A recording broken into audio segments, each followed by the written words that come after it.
श्री शिवाय नमस्तुभ्यम। हरे कृष्णा। चैत्र नवरात्रि कथा श्रृंखला में आप सबका स्वागत है। आज चैत्र नवरात्रि का 7वां दिन है और इस दिन माता कालरात्रि की पूजा अर्चना की जाती है। जैसे उनके नाम से विदित है, देवी कालरात्रि का स्वरूप अत्यंत भयंकर है।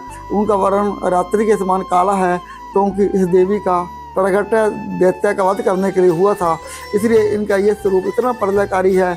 लेकिन ऐसा क्या था कि देवी जगदम्बा को ऐसा स्वरूप धारण करना पड़ा? तो चलिए आज चैत्र नवरात्रि के 7वें दिन हम माँ कालरात्रि की एक पुरानी कथा का श्रवण करते हैं। ये वर्षों पुरानी कथा है।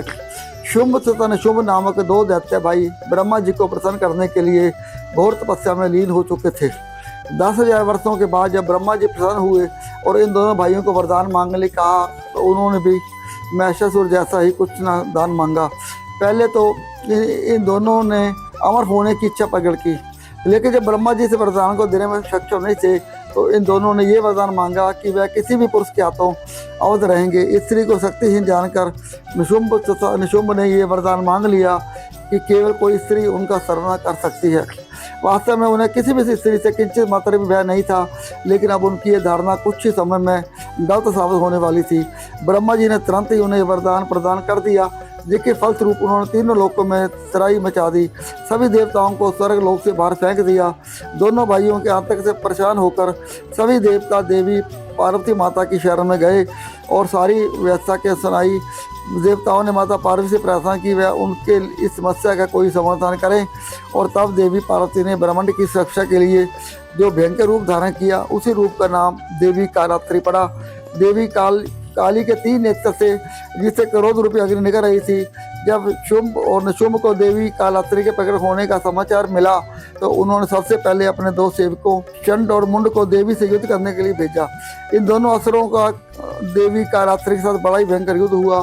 अंत में दोनों देवी के हाथों मारे गए।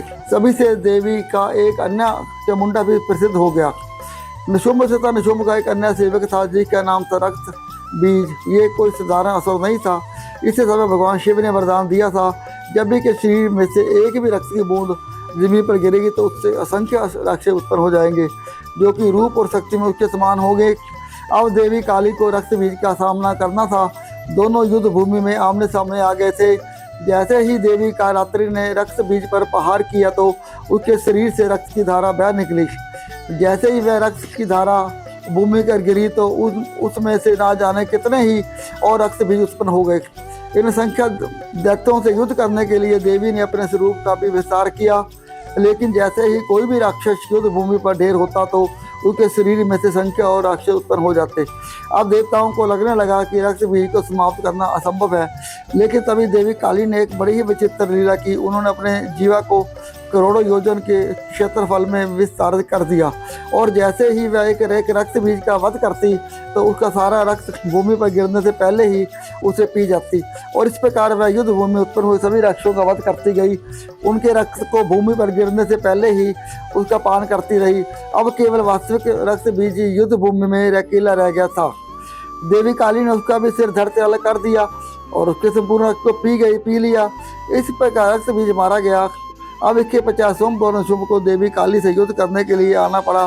कई दिनों के भयंकर युद्ध के 50 देवी कालरात्रि ने इन दोनों का वध करके भौतिक जगत को राक्षसों के ताप से मुक्त कर दिया और देवताओं को पुनः स्वर्ग लोक प्रदान किया। देवी काली का रूप बड़ा ही विभिन्न है। उसकी 4 भुजाएं और 3 नेत्र है। उनके होठ लंबे हैं और कनका के पुष्पों के समान है। उनकी केश राशि फैली हुई है। उनका शरीर तेल से युक्त है और वह कांटों के समान आभूषण पहनती हैं। वे अपने बाएं पैर में चमकती हुई लो लता धारण करती हैं। उनकी सवारी यानी गदा है। उनके एक हाथ में तलवार, दूसरा हाथ वर्ज है। उनका तीसरा हाथ अभय मुद्रा में है और चौथा हाथ वर मुद्रा में।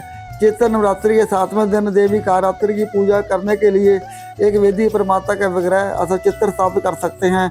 उन्हें कुमकुम रोली लगा सकते हैं। माता की पूजा में केवल लाल रंग के पुष्प का ही प्रयोग किया जाता है। ऐसा कहा जाता है कि माता को नींबू की माला और गुड़हल के फूलों की माला भी पहना सकते हैं। उनके समक्ष तेल का दीपक भी प्रज्वलित कर सकते हैं।